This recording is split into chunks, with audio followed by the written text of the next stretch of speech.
ఈ జగన్ ఊరూరు తిరుగుతా నేను పేదవాడిని అంటాడు. ఆయనకి ఒక జబ్బు ఉందండి. ఆ జబ్బు పేరే మైథోమేనియా సిండ్రోమ్. ఆ జబ్బు లక్షణాలు ఏంటో తెలుసా? ఉంది లేనట్టు, లేనిది ఉన్నట్టు చెప్తాడు. సొంత టీవీ ఉన్నవాడు పేదవాడు అవుతాడా? సొంత ఛానల్ ఉన్నవాడు పేదవాడు అవుతాడా? సొంత పేపర్ ఉన్నవాడు పేదవాడు అవుతాడా?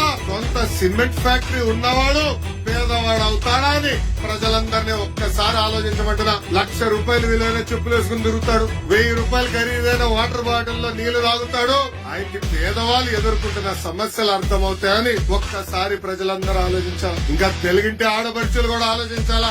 ఈ రోజు సొంత చెల్లి షర్మిల గారు కానివ్వండి, సునీత గారు కానివ్వండి, ఏకంగా మాకే భద్రత లేదని చెప్పే పరిస్థితి. సొంత జగన్ ఇంట్లో ఉన్న చెల్లమ్మలకే భద్రత లేకపోతే మన పరిస్థితి ఎలా ఉంటుందో ఒక్కసారి ఆలోచించమని తెలుగింటి ఆడపడుచు నేను కోరుతున్నా.